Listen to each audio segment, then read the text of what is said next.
Olá, meus irmãos e irmãs de Ideal Espírita, vocês amigos e amigas que nos acompanham aqui na página Estação da Luz Espírita, muitíssimo obrigado mesmo pela sua companhia. A nossa página Estação da Luz Espírita não tem fins lucrativos, o objetivo é a divulgação da doutrina espírita. E é por isso que nós reunimos aqui esta sede de matérias espíritas para que possa atender às suas necessidades, estudo, lazer, pesquisa. Você encontra aqui na nossa página Estação da Luz Espírita os livros da codificação, obras suplementares, entrevistas, palestras e os programas da Web Rádio Estação da Luz de Natal e Web Rádio Cristo Consolador de São Paulo. Ou seja, um acervo que atenda às suas necessidades, sem fins lucrativos. O objetivo é a divulgação da doutrina espírita. E agora eu convido você para nos acompanhar na reprodução de mais esse trabalho imperdível. Muito obrigado mesmo pela sua companhia e vamos juntos!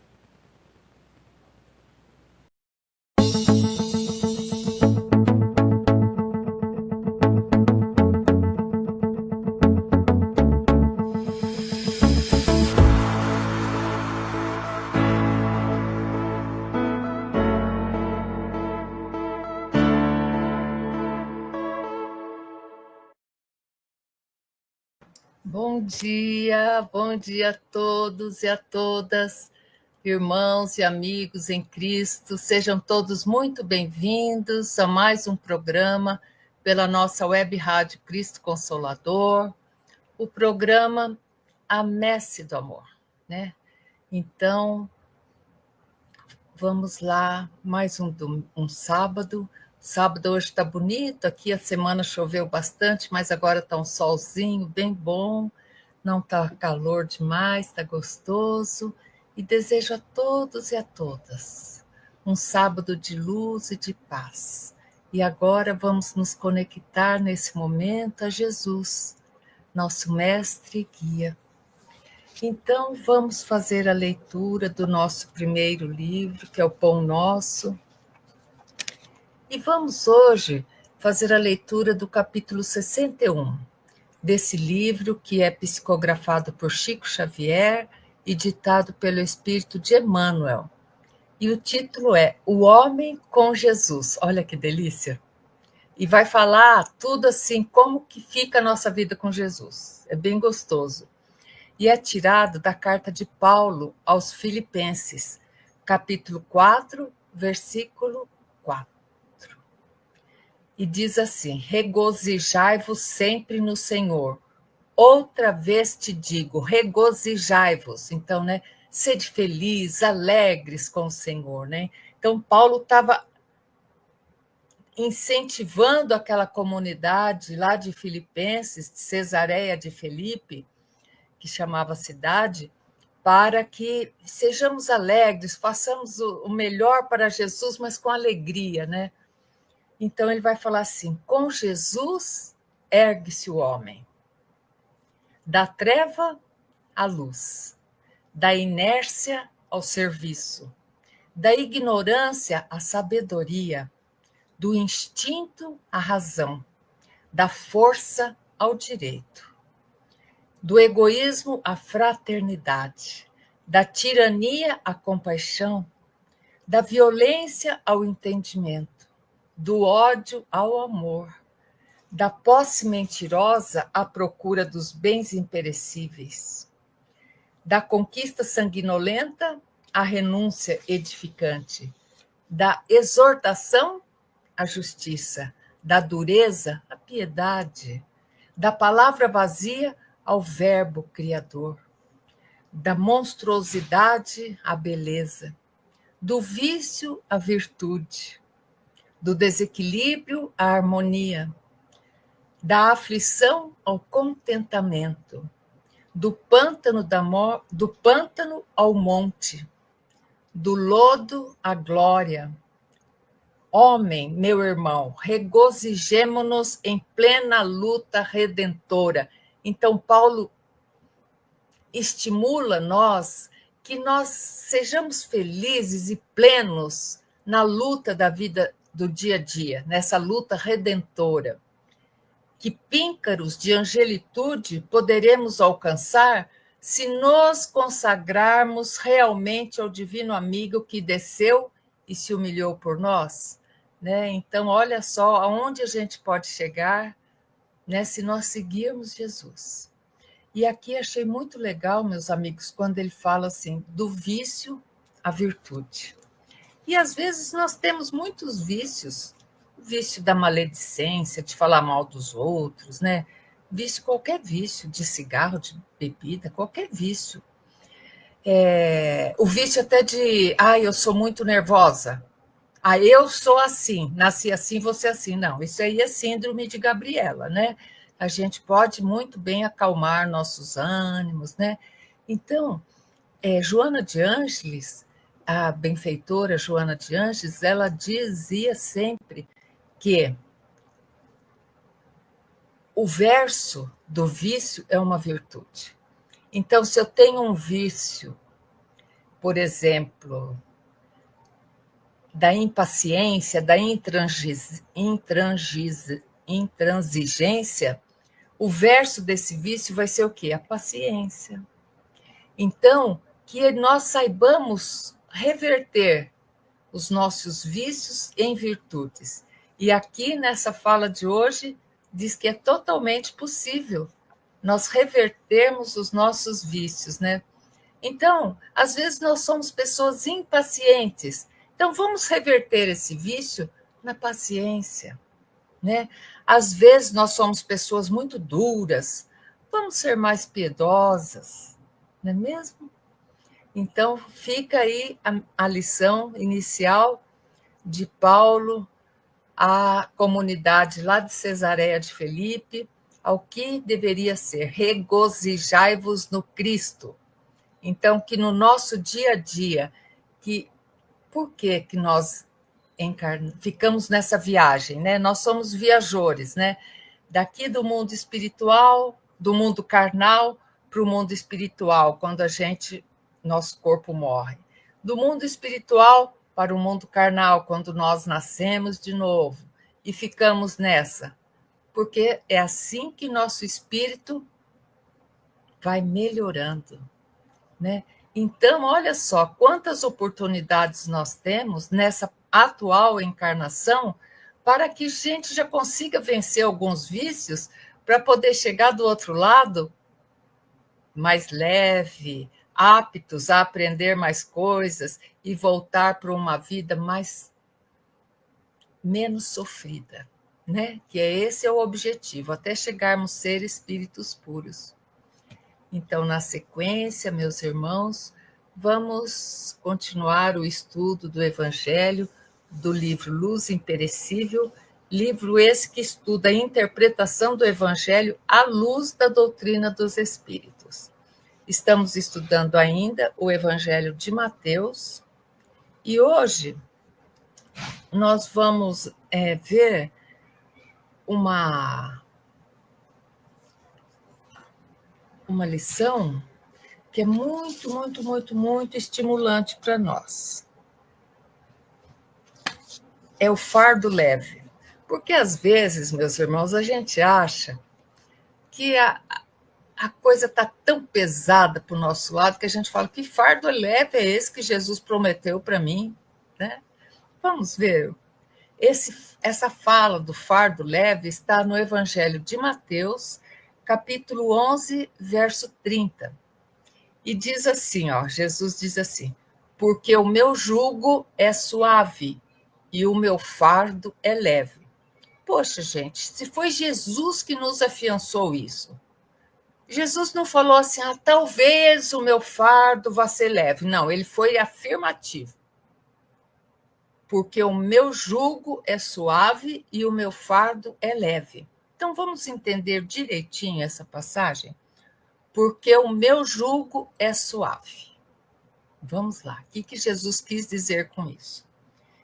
Jesus espera de nós, olha o que Jesus espera de nós, que a responsabilidade seja a tônica da nossa existência.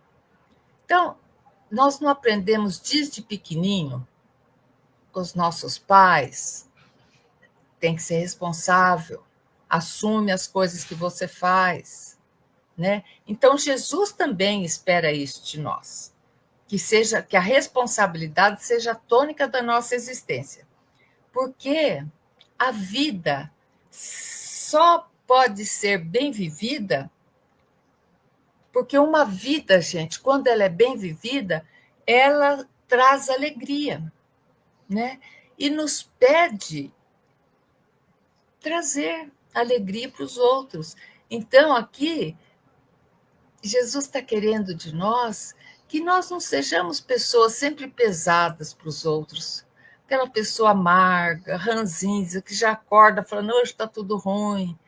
Não, gente, que a gente, às vezes, principalmente quando a gente vai ficando velhinha, que a gente não tenha dores, isso, aquilo, aquilo outro, né? Mas não precisa ficar buzinando na cabeça, né, dos familiares da gente que está em volta, né? Ah, eu sou uma coitada, eu sou isso, eu sou aquilo. Não, eu sou só velha, né? Sou só velha. E velho, quem chegou na velhice já sabe que um dia dói aqui, outro dia dói lá, outro dia dói lá, e a gente vai levando, né? Então, veja só, Jesus espera mesmo que a responsabilidade seja a tônica da nossa vida, porque uma vida bem vivida, só alegria pode nos trazer. Então, olha só, se nós vivermos uma vida bem vivida, só vai nos trazer alegria. Às vezes, gente, a gente vê assim, uma família até que lida com algum tipo de dificuldade, mas a gente não vê essa família se lamentando, esbravejando, né? Está todo mundo sempre ali, cada um na sua responsabilidade, né, fazendo o melhor e não deixando que essa vida seja tão pesada, arrastada, parece que a gente arrasta aquelas correntes, né? Então, olha só. Então, por que o meu jugo é suave? É a suave manifestação da bondade divina, não é bondade de qualquer um, é bondade de Deus, bondade divina reservada aos espíritos conscientes das próprias obrigações. Olha só. Então, toda vez que que nós somos conscientes da nossa obrigação perante a vida, nós vamos ter o quê? Uma vida bem vivida, que é manifestação da bondade. Então, olha só, são estes os que aprenderam a entregar-se em transportes de confiança. Então, olha só, quanto mais a gente leva a vida com responsabilidade, quanto mais a gente tenta levar a vida com leveza, olha aqui, são aqueles que aprenderam a entregar-se em transporte de confiança. Que transporte de confiança? Entregar-se a quem? Gente, quantas vezes nós nos entregamos nas mãos de Deus? Às vezes a gente nem percebe que a gente se entrega nas mãos de Deus. Por isso que nessas orações bonitas, mas que a gente fala decorado, a gente tem que lembrar do sentido das palavras.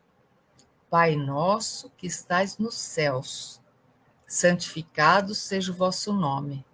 Venha a nós o vosso reino, seja feita a vossa vontade, assim na terra como nos céus. Então, seja feita a vossa vontade. É o ato de entrega da gente a Jesus. E às vezes é inconsciente, a gente nem pensa. Mas a partir de agora, quando nós rezarmos o Pai Nosso, nós vamos lembrar dessa parte. Seja feita a vossa vontade. É aquele ato que a gente se entrega de confiança para Jesus, porque nós estamos nas mãos dele, né? Aquele que exerce com sabedoria e firmeza o comando do universo, Deus, em constante dinamismo para a luz. Então, gente, quando a gente vê, às vezes, liga a televisão e vê as notícias, a gente fala, esse planeta está perdido. Não, não está perdido. Porque, olha, quem é que comanda o universo? É Deus. E tem Jesus e seus auxiliares. Então, gente, um planeta, um universo. A Terra é um planetinha dentro do grande universo. O grande universo é todo comandado por Deus. Jesus comanda a Terra. Agora veja vocês se não está tudo certo, gente. Está tudo certo. Ah, mas e essas coisas terríveis que acontecem? Está na hora de separar o joio do trigo. Vai acontecer. Vão acontecer mesmo coisas terríveis. Acontecem coisas terríveis todo dia. Mas é a separação que Jesus já está fazendo do joio. O que é o joio? Aquele mato que atrapalha o crescimento, né, do arroz na lavoura, do trigo. Do arroz, do trigo. Então, essa separação já está havendo.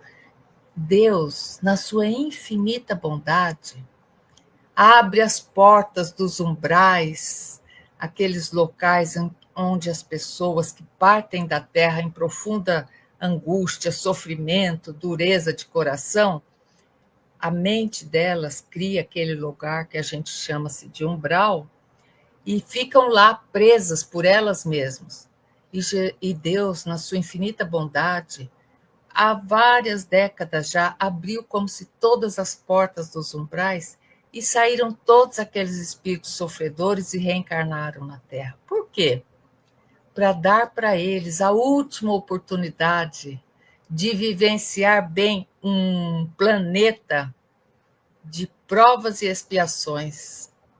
Porque agora, esse nosso planeta, esse momento do nosso planeta é tão decisivo, meus irmãos, que o planeta está passando do jeito que nós subimos até chegar a espíritos puros, o planeta também sobe.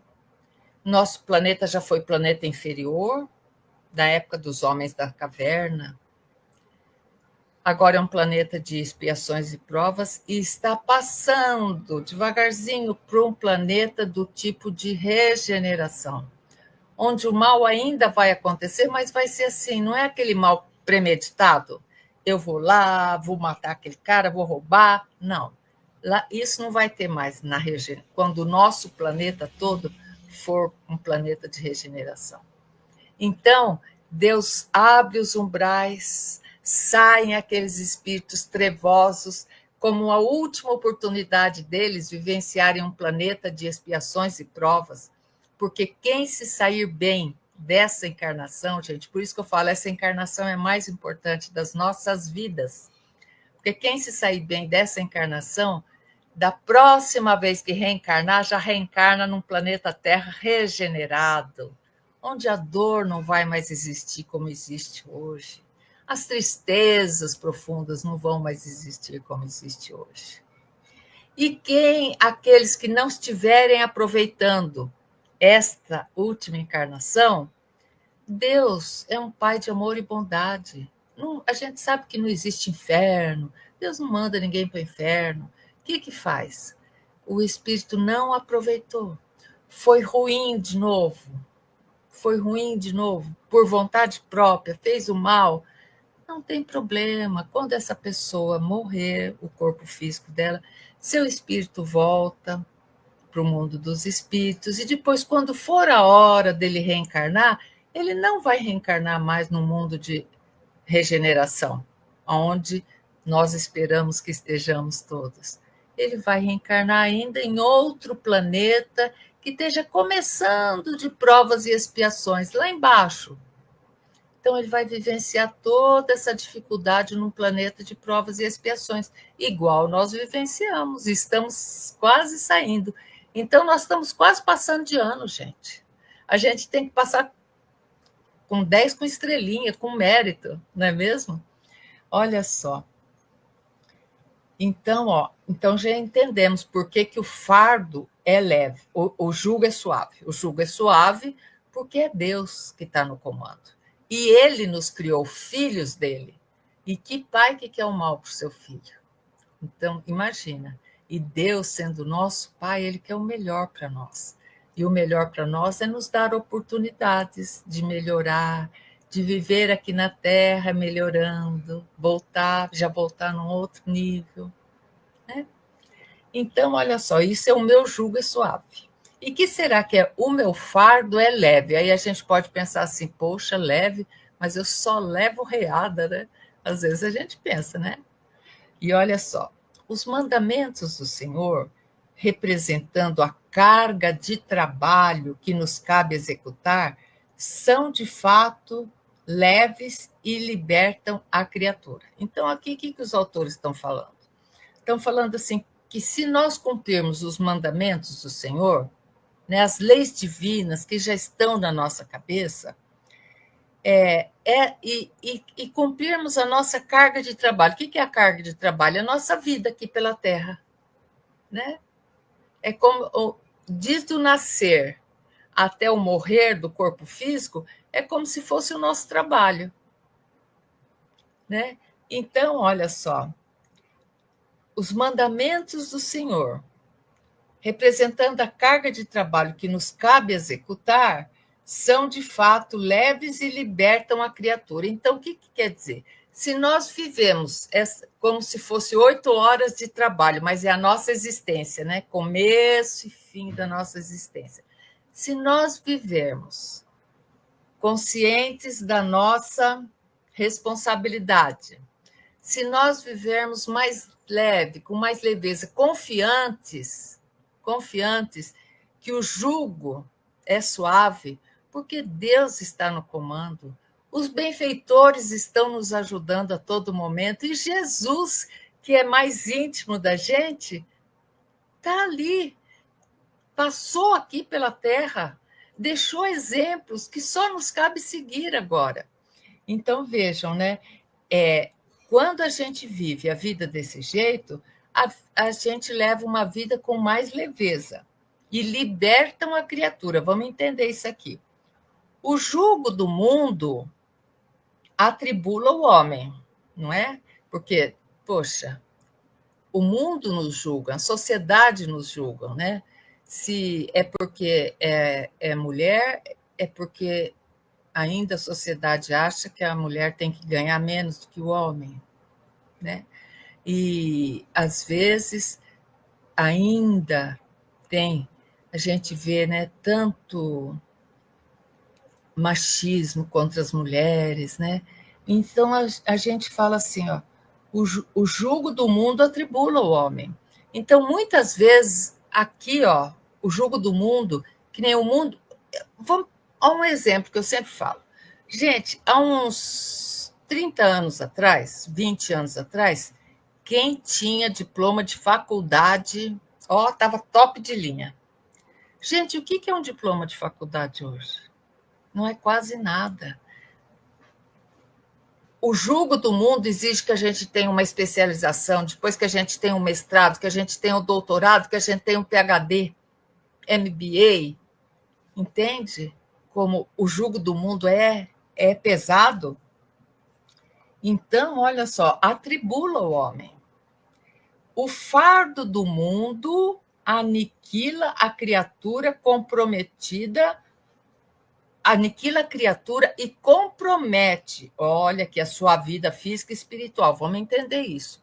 O fardo do mundo, que não é suave nem leve, o que a sociedade espera de nós, né? Aniquila a criatura e compromete sua vida física e espiritual. Como vai comprometer nossa vida física? Ora, às vezes a pessoa trabalha num ambiente tão insalubre de humanidade que debaixo de uma chuva, uma pessoa em tratamento contra o câncer tem que trabalhar de noite até de madrugada, andando de lá para cá, nos corredores onde chove muito. Então, aí a pessoa pega uma pneumonia. Então, tá vendo como pode esse fardo dos homens aniquilar a saúde física da pessoa? Pode aniquilar. Aqueles serviços demais de estressantes que você tem que bater meta. Você passa por cima do colega, puxa tapete do outro, porque você tem que bater meta. Isso daí é o fardo do mundo, aniquila mesmo. Mas aniquila também espiritualmente. Opa! Porque quando eu estou passando por cima do outro, o que está acontecendo com o meu espírito? Está crescendo? Não. Está se aniquilando. Então, para ver como o fardo do mundo é doído, né? Olha só. Então, o fardo do mundo aniquila a criatura e compromete sua vida física e espiritual. Quanto mais faz, mais precisa fazer, porque maior é a sua ambição. Não é mesmo, gente? Eu lembro, gente, lembro igual hoje, que minha mãe contava, que quando ela casou, meu pai era pedreiro. E no dia do casamento, meu avô deu para eles de presente de casamento um saco de arroz, meio saco de feijão, uma lata de banha com porco, sabe? Os pedacinhos de porco frito e deixado lá na banha, porque ninguém tinha geladeira. E falou, e deu meio saco de batata. E falou para ele, mas para casar com a minha mãe, meu avô falou para o meu pai comprar um terreno lá numa cidade perto de Presidente Prudente, em Pirapozinho. Aí meu pai comprou o terreno. Aí meu pai casou com a minha mãe. Aí, o que aconteceu? Meu avô deu o saco de arroz, meio de feijão, meio de batata, uma lata de banha com carne de porco frita dentro e falou, vai e começa a tua vida. Constrói um posto de gasolina que quando estiver pronto, você fala comigo que eu vou te apresentar o vendedor de gasolina da ESSO, da Companhia ESSO de Petróleo. Gente, é duro, né? Foi meu pai com a minha mãe lá para Pirapó. Minha mãe era servente de pedreiro, jogava tijolo para cima, fazia massa com ele, e os dois construíram. Terminou, meu avô realmente cumpriu a palavra dele, deu a palavra dele para essa Companhia ESSO de Petróleo, que meu pai ia pagar, meu pai vendeu a gasolina, comprou, e assim foi. Então, vejam só, gente, como é duro, não é fácil. Mas aí vem a modernidade, gente. Chega a modernidade. Hoje em dia, gente, eu fico pensando, eu ainda acredito que antigamente era mais difícil. O povo fala, antigamente era mais fácil. Não era mais fácil, não. Eu não acho, não, gente. Porque antigamente era difícil, mas tinha também uma coisa boa, que a gente não tinha tanta necessidade. Tava bom, ó, arroz, feijão, carne de porco e batatinha. Para que melhor? Minha mãe plantava hortinha lá, tudo bem. Aí passa o tempo, gente, o que acontece? As nossas necessidades vão aumentando. Quem é hoje em dia que vive com isso, né? Ah, a gente precisa de tantas outras coisas, né? Tanta coisa, né? E eu sempre lembro disso, né? A gente vai no mercado, a gente está acostumado a comprar uma manteiga. A gente gosta daquela margarina. Mas aí, uma colega nossa, alguém familiar nosso, fala, nossa, mas saiu uma margarina tão gostosa, só que é o dobro do preço daquela. Ah, mas nossa, eu vou lá e compro. Mas para quê, gente? Não estava boa aquela? Eu não gostava daquela? Por que eu tenho que ir atrás? Mesma coisa que gelatina, geleia. A gente compra aquela geleia do Seninha, 3 e pouco, 4 e pouco você compra, né? Ah, não, mas agora saiu uma Stasi, um nome lá que eu nem sei falar, e aí é caríssima, é R$17. Mas aquela lá não estava boa? Não, mas agora é essa. Entende, gente? Eu só estou falando isso para a gente ver como a gente cria necessidades para a gente que na realidade nem precisava. E aí o mundo fica mais difícil hoje. Aí a gente acha que hoje é mais difícil. Por quê? Porque a gente tem mais, cria necessidades. E a gente começa a não separar o necessário do supérfluo. Né? Então, quando a gente vai ao mercado, por exemplo, que a gente entre pensando nisso, isso é necessário ou é supérfluo? Não é? É isso, gente, porque senão o fardo vai ficando muito pesado, mas vai ficando pesado por causa da gente mesmo, que a gente acha de achar umas necessidades tão esquisitas, não sei para quê, cada vez mais, precisa mais coisa, né? Então, vejam só, olha só, Quanto mais se faz, mais se precisa fazer, porque maior é sua ambição. E aí a gente vai trabalhar a ambição, né? A ambição é boa ter? Claro que é boa ter. Mas na medida, passou da medida, já atrapalha, gente. Como nossos irmãos budistas falam, o caminho do meio, sempre procurar o caminho do meio. E continua aqui, quanto mais a criatura aprende de Jesus, mais simplifica a própria vida e se forra, se bloqueia das injunções humanas. Eita, então um negócio, Jesus. Quando a gente fala que Jesus é nosso mestre e guia, não estamos brincando, não. Ele, mestre, nos ensina e guia. A gente se deixa guiar por ele. Por quê? Porque a vida fica mais simplificada. A gente não começa a exigir tanta coisa supérflua, não, porque a gente sabe que é supérfluo mesmo. Que agora nós estamos já na fase do quê? Já conheço a verdade, né? Então, o que é que eu vou levar quando eu voltar lá para o verdadeiro mundo dos espíritos? E aí a gente precisa de menos coisas, né? Aí, olha só, gente, as coisas mais com Jesus, quando a gente aprende com Jesus, as coisas mais simples lhe proporcionam duradoura alegria. Né? A gente não precisa de toda semana uma coisa nova para ter uma alegria, porque essa alegria é uma falsa alegria, né? Das coisas. Logo enjoa. Até carro novo, gente. Você compra um carro novo, tá aquele cheirinho de carro novo, né? Daqui 2, 3 meses você nem lembra mais do cheirinho do carro novo. Você já tem uma outra coisa em vista. Você já vai começar a fazer poupança para outra coisa, né? Mas com Jesus é um pouco diferente. E assim caminha para fazer o bem por amor ao próprio bem. Quando a gente descobre o tão gostoso que é fazer o bem pelo próprio bem, eita, aí a gente vê que é bom mesmo. Aí vem uma alegria duradoura.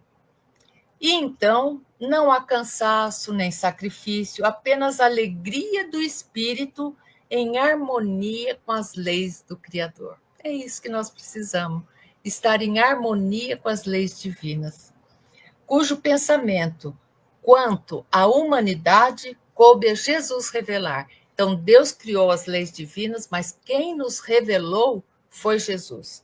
Por isso que com ele o fardo é leve, gente. Por isso que com ele, porque foi Jesus que nos disse. Deus criou, mas Jesus nos disse, faça assim, faça assado, vai pela porta estreita. Mulher, não entra na porta larga aqui, lasca tudo. Então, se a gente for seguindo Jesus, vai ficando bom, viu? Vai ficando cada vez melhor. Então, a gente dá esses exemplos, meus irmãos, para a gente ver como que, se nós pensarmos um pouquinho mais, a gente vai ver que a gente não precisa se levar tanto por aquilo que o mundo espera de nós. Não. A gente pode se levar muito o que Jesus espera de mim. O que Deus que nos criou, porque pensa um pouco, poderia ser outra Regina, outras sublimes que estivesse por aí, mas não. Deus botou o olho na gente e falou, é você que vai. Então Deus confiou em nós. Falou, vou criar esse espírito aí, que um dia ele vai chegar a ser o meu braço direito. E estamos nessa caminhada, gente. E quando a gente não esquece isso, fica mais fácil. O jugo fica suave mesmo, o fardo fica leve. É bem assim, porque Jesus nunca falou uma coisa que ele não cumpriu, porque foi o espírito mais puro que passou por essa terra. Então, naquilo que a gente escuta dos exemplos dele, a gente pode ir tranquilo, que a receita vai dar certo, né? Ai, como é bom falar de Jesus, né, gente? Agora nós vamos fazer a leitura e o comentário daquilo que leva o título do nosso programa de hoje. O livro é Jesus no Lar, psicografia de Chico Xavier, ditado pelo nosso irmão Neio Lúcio, e hoje é A Visita da Verdade. Eita, hein? Então, lembrando, né, que esse livro ele conta os primeiros evangelhos que Jesus fazia com os seus discípulos, lá na casa de Simão Pedro, o pescador, né?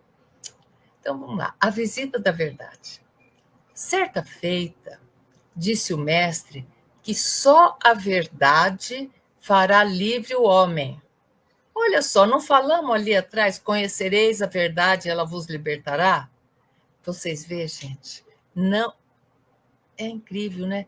Quando eu faço o planejamento das leituras do sábado, eu não fico lendo qual leitura vai combinar com a leitura. Não, eu começo o livro desde o capítulo 1 e vou. 1, 2. Mas vocês percebem. E aí, todos os livros começam sempre no capítulo 1. E vocês percebem que eles vão se encaixando? Os assuntos vão se encaixando? E sabe o que é isso, gente? É que Deus sabe aquilo que nosso espírito precisa aprender. Sabe aquilo que nós precisamos botar em prática. Então, ele encadeia um assunto no outro para aquilo calar fundo em nós e a gente sair daqui mais determinados a fazer o bem para nós, para os outros. Então, ó, certa feita, disse o mestre que só a verdade fará livre o homem. E talvez porque ele não pudessem aprender de imediato a vastíssima extensão da afirmativa, perguntou-lhe Pedro no culto doméstico. O que quer dizer isso, gente? Jesus, ele falava por parábolas, porque ele falava para quem, gente? Ele falava para os sábios, para os doutores? Não, raras vezes ele falou.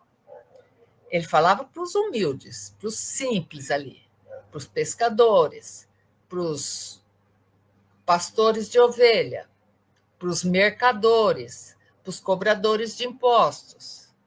Então, quando Jesus falou, conhecereis a verdade e ela vos libertará, naquela época eles ainda não entenderam muito bem. E nem nós, se não tivesse vindo a doutrina dos Espíritos e decodificado, nos ensinasse a entender o que Jesus queria dizer, nem nós saberíamos dizer. Então, olha só, Pedro então perguntou-lhe no culto doméstico, Senhor, o que é a verdade? Olha que pergunta interessante. Jesus fixou no rosto enigmática expressão. Eu fico imaginando as expressões que Jesus fazia. Devia ser muito bom estar lá junto dele, né? Jesus fixou no rosto enigmática expressão e respondeu: a verdade total é a luz divina total. Então, verdade é sinônimo de luz divina.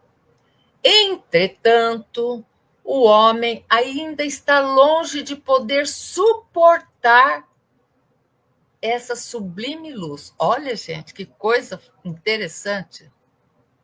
Então, olha só, ele vai falar que é muito interessante, né? Quando Pedro pergunta o que é a verdade, ele fala: a verdade é luz total, luz divina total. Mas o homem não consegue ainda entender essa luz. Imagina ver. Por isso que ninguém sabe que é, né, como é Deus, se Deus existe na forma. A gente sabe que não é na forma de um ser, é um espírito. Então, olha só. Então, a verdade total é a luz divina total.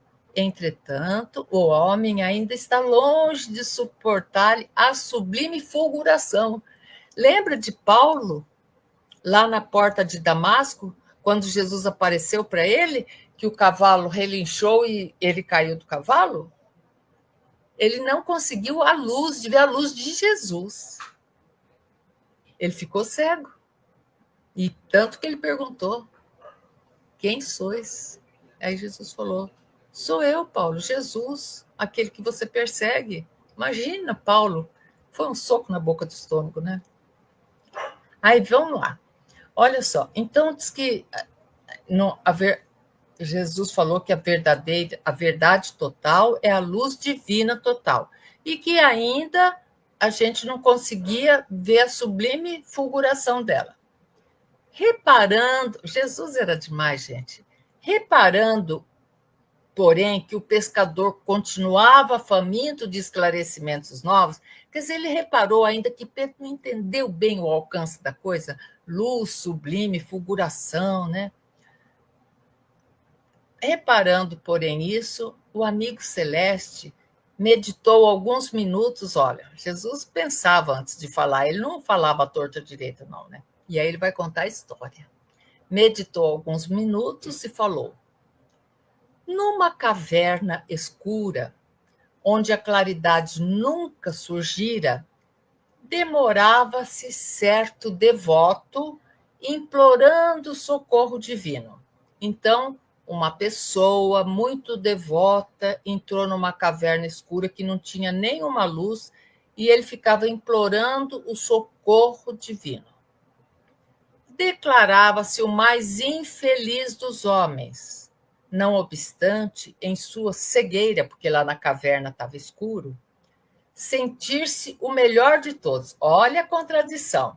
Ele falava que era o mais infeliz dos homens, mas na sua cegueira ele sentia-se o melhor de todos. Reclamava contra o ambiente fétido em que se achava. Então ele estava lá na caverna escura, orando, mas reclamava do fedor que tinha lá. O ar empestado sufocava-o, dizia ele em gritos comoventes.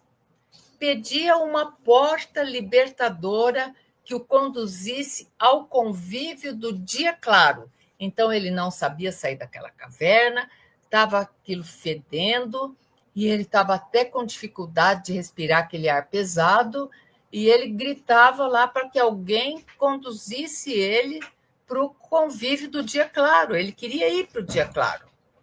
Afirmava-se robusto, apto, aproveitável. Por que motivo era considerado ali? Então já dava para a gente ver que esse homem não entrou ali por vontade. Alguém botou ele lá e ele começou a rezar para sair de lá. É isso que dá para entender daqui.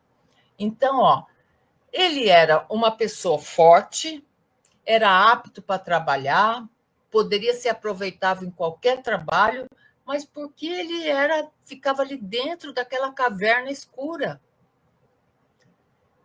Chorava, bradava, e ele não ocultava as aflições e as exigências que fazia para sair dali.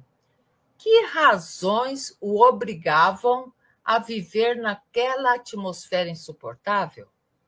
Por que será que aquele homem vivia naquela caverna, naquele ambiente fedido, sem ar fresco, né?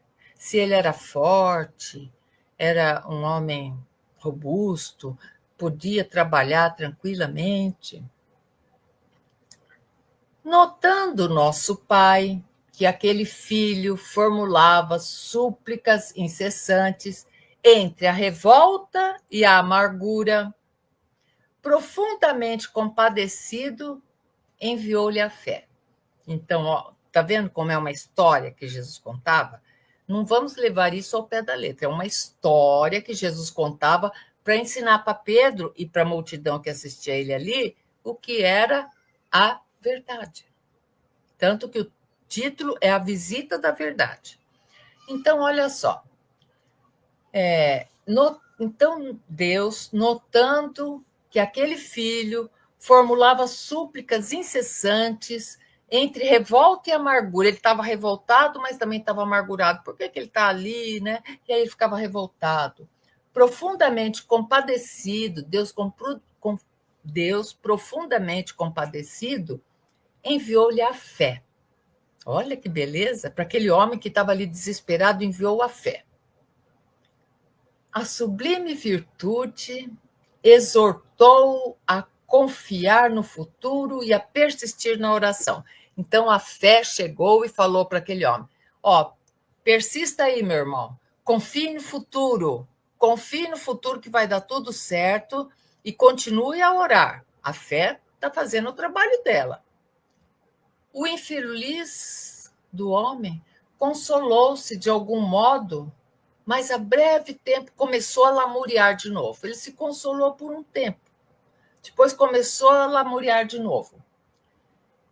Queria fugir ao monturo, aquela sujeira, e como se lhe aumentassem as lágrimas, o Todo-Poderoso, e Deus se compadeceu daquele homem, né, que queria fugir, não conseguia, né?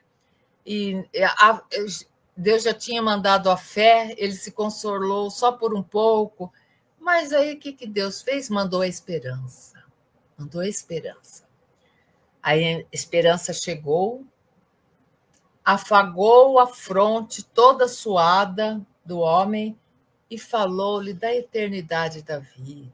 E aí a esperança falou: meu filho, não se apoquente, isso é só teu corpo físico, a vida é eterna, teu espírito é livre, um dia você vai sair daqui, tal, tal.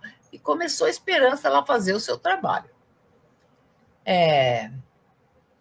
Buscou secar o pranto dele, que estava chorando, e para isso pediu para o homem: calma, meu filho, resignação, fortaleza. Então pediu calma, resignação.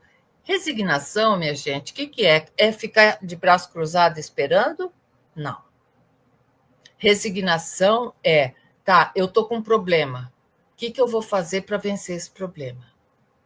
Mas eu não vou xingar, não vou esconjuriar, não vou reclamar, porque eu tenho a esperança do que vai acontecer. Eu vou fazer a minha parte. Se a gente fizer a parte da gente, Deus faz a dele. Então, a esperança rogou para ele, pediu para ele: tenha calma, seja resignado, se fortaleça na oração. O pobre homem pareceu melhorar, mas decorrido algumas horas retornou a chorar e a lamuriar.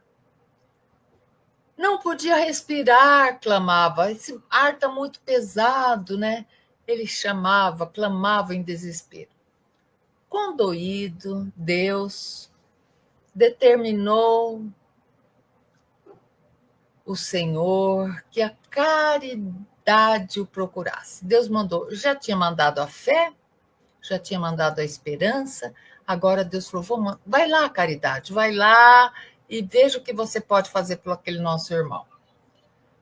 A nova mensageira, Caridade, acariciou, alimentou, endereçando-lhe palavras de carinho, qual se lhe fora abnegada mãe. Então a Caridade chegou e foi uma mãezona para ele ali.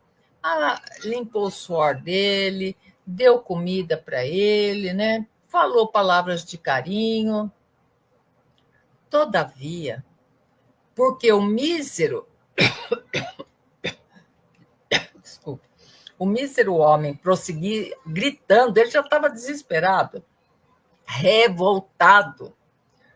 Deus, o Pai compassivo, enviou-lhe a verdade. Então mandou a fé, mandou a esperança, mandou a caridade, nada resolveu. Aí Deus falou: vai lá, caridade, vai lá, verdade. Vai lá, visita esse homem. Quando a verdade apareceu para esclarecer, se fez sentir na forma de uma grande luz. Então, a caridade apareceu num formato de luz. O infortunado, então, viu-se tal qual era e se apavorou. Seu corpo era um conjunto monstruoso de chagas pustulentas, da cabeça aos pés. E agora percebia espantado que ele mesmo era o autor da atmosfera intolerável em que vivia. Ué, porque era ele mesmo. Ele que ficava lá dentro, ele que fazia as necessidades lá dentro.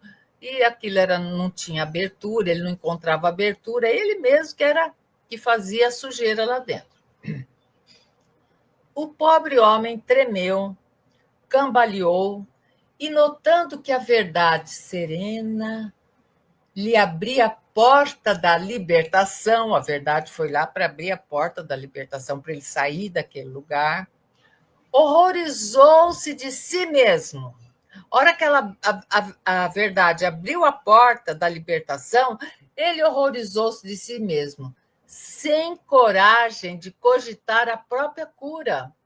Longe de encarar a visitadora, ele nem pediu para a verdade, me cure dessas feridas.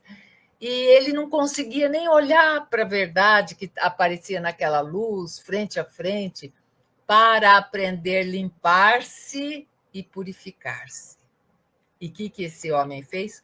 Fugiu espavorido em busca de outra furna, em busca de outra caverna, de onde conseguisse esconder a própria miséria que só então o reconhecia. Percebe, gente? Esse homem teve todas as oportunidades de sair daquela caverna, mas ele não quis.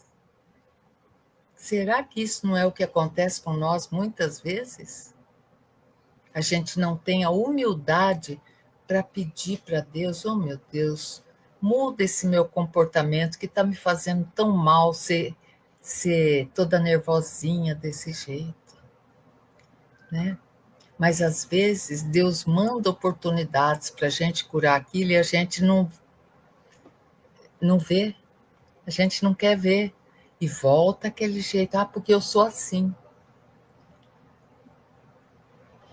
O mestre fez longa pausa. Lembra que Jesus sempre, depois da fala dele, fazia uma longa pausa. Fez longa pausa e terminou. Assim ocorre com a maioria dos homens perante a realidade. Nós, perante a realidade. Sentem-se com direito à recepção de todas as bênçãos. Às vezes a gente fala assim, eu mereço. Eu mereço, eu mereço. A gente se sente merecedor de todas as bênçãos de Deus. E gritam fortemente implorando ajuda celestial, enquanto amparados pela fé, pela esperança ou pela caridade, consolam-se e desconsolam-se, creem e descreem, tímidos, irritadiços, hesitantes. Todavia, quando a verdade brilha diante deles, revelando-lhes a condição de trapo em que se encontram, costumam fugir, apressados, em busca de outros esconderijos mais tenebrosos, dentro dos quais se possam cultivar as ilusões. Gente, é demais. Percebe como tem tudo a ver para nós? Essas historinhas, essas que Jesus contava, essas parábolas, é para nós, é para a gente trazer elas para o dia atual nosso. Quantas vezes não somos nós? A gente tem o livre-arbítrio de fazer o que a gente quer, de escolher. Aí a gente faz uma escolha ruim, no meio do caminho percebe que a gente fez burrada, aí a gente começa, meu Deus, me livra disso, meu Deus, me livra disso, me livra disso, me livra disso. Deus manda a fé, Deus manda a esperança, Deus manda a caridade, e finalmente nós não aproveitamos nenhum desses, nem fé, nem esperança, nem caridade, para dar uma viravolta na vida da gente, e aí o que acontece? Deus manda a verdade. Aí o que é a verdade? A verdade bota a realidade no nosso olho. E aí fala, eu sou um coitado, eu sou uma coitada, porque nunca nada dá certo. E aí cai a ficha. A verdade, gente, é quando cai a ficha nossa. Por que eu estou desse jeito? Eu estou desse jeito porque eu fiz estas e estas e essas escolhas. Sabia desde o início que não ia dar certo, mas eu estava iludida. E às vezes a gente gosta, gente, de ilusão. Vamos falar a verdade. Quem é aqui que nunca gostou de viver uma ilusão? A gente sabe que vai dar com os burros na água, mas está tão bom viver aquilo naquele momento, né? Aí, quando cai a ficha, se nós não temos a humildade de falar, epa, deixa eu mudar essa escolha que eu fiz aqui não deu certo, não. Deixa eu mudar de escolha enquanto é tempo. Se a gente não tem a coragem e a humildade de fazer isso, a gente fica naquela vida terrível que a gente estava, que a gente escolheu errado, a gente fica e ou não sai dela, ou se sai, vai para uma pior ainda, ou igual àquela, tão ruim quanto, porque eu não quero assumir a minha realidade, porque na realidade ninguém fez mal para mim, eu que deixei ser-me tratada daquele jeito. É isso, gente. Então, o problema é a pessoa tem até quer fazer o mal para o outro, faz. Agora eu quero saber como é que eu vou tratar isso. Entende, gente? Então, nós temos todas as chances do mundo para termos uma vida plena. Aquela vida que Jesus falou assim, ó, eu vim trazer vida e vida em abundância. Que abundância é essa? É a abundância espiritual, é a abundância que, mesmo em frente aos desafios, eu passo de peito erguido, de cabeça erguida por esses desafios. Eu passo por esses desafios dizendo assim, a minha parte eu estou fazendo. E faço sem ficar choramingando e sem ficar reclamando de Deus, sem falar que Deus esqueceu de mim, porque eu sei que a minha parte eu estou fazendo. A parte de Deus é com Ele que faz. E Ele faz sempre. E Ele não deixa um só filho abandonado, ladeira abaixo. Porque Ele é o bom pastor, né? É aquele que cuida das ovelhas, que vai lá no despenhadeiro, pega aquela que caiu, quebrou a perna e traz no colo. Isso, e as outras 99 ficam esperando. Então, meus irmãos e minhas irmãs queridas, que nós tenhamos a compreensão da verdade. Que a gente não espere a verdade nos visitar, que a gente pegue a oportunidade da fé, a gente pegamos a oportunidade da esperança, a gente pegue a oportunidade da caridade, para um dia a verdade não precisar bater na nossa porta e escancarar que nós estamos daquele jeito por opção nossa. Nós que entramos nessa fria. E se nós entramos numa fria, nós podemos sair. Claro que vai precisar esforço, nunca vai ser fácil, mas é melhor sair da fria do que ficar procurando, ou ficar naquela caverna escura, ou ficar procurando outra caverna escura. Nossa, eu achei essa lição de Jesus muito forte e muito apropriada para todos nós. Quem de nós nunca? Não é mesmo? Maravilha. A gente tem tanto a agradecer esses ensinamentos que Jesus deixou para nós, né, gente? Então, meus amigos, meus irmãos, familiares queridos, quero já deixar o meu abraço de bom sábado, de um excelente serenidade, um sereno domingo, calmo, tranquilo, afetuoso, cheio de afetos. O mundo precisa de afetos, de gentilezas, né? Se a gente tiver isso no domingo, que coisa boa. Se a gente tiver isso segunda, terça, quarta, quinta, sexta, sábado, que coisa maravilhosa, né? Sejamos afetos, que o afeto vai nos chegar. Então agora vamos fazer a prece de Cáritas e dizer: Deus, nosso Pai, que sois todo poder e bondade, dai força àquele que passa pela provação, dai luz àqueles que procuram a verdade, ponde no coração do homem a compaixão e a caridade. Deus, dai ao viajor a estrela guia, ao aflito a consolação, ao doente o repouso. Pai, dai ao culpado o arrependimento, ao espírito dai a verdade, à criança dai o guia e ao órfão dai um pai. Senhor, que vossa bondade se estenda sobre tudo o que criastes. Piedade, Senhor, para aqueles que ainda não vos conhecem, e esperança para aqueles que sofrem. Que a vossa bondade permita aos espíritos consoladores derramarem por toda parte a paz, a esperança e a fé. Deus, um raio, uma faísca do vosso amor pode abrasar a terra. Deixa-nos beber nas fontes dessa dessa bondade infinita e fecunda, e todas as lágrimas secarão, todas as dores se acalmarão. Um só coração, um só pensamento subirá até vós, como um grito de reconhecimento e de amor. Como Moisés sobre a montanha, nós vos esperamos de braços abertos. Ó bondade, ó perfeição, ó beleza, e queremos de alguma sorte merecer a vossa misericórdia. Deus, dai-nos a força de ajudar o progresso, a fim de subirmos até vós. Dai-nos a caridade pura, dai-nos a fé e a razão.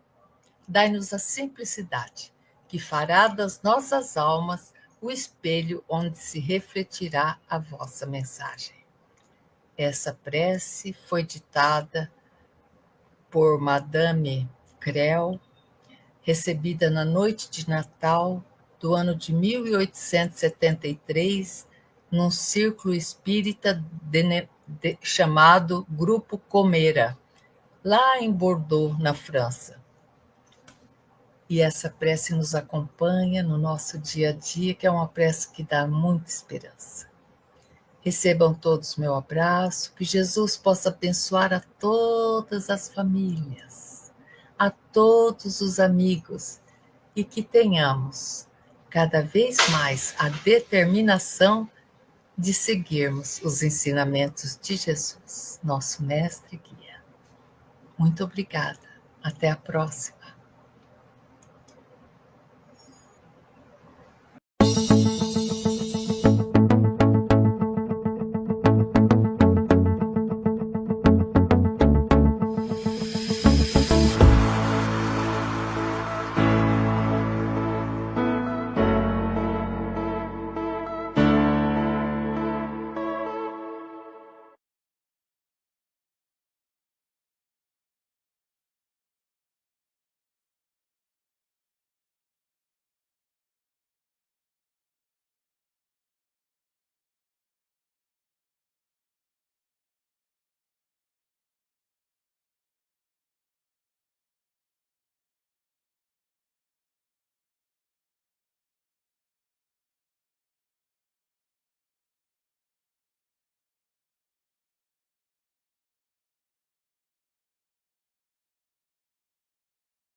chegamos ao final da nossa atividade. Muitíssimo obrigado mesmo pela sua companhia e espero você no próximo evento.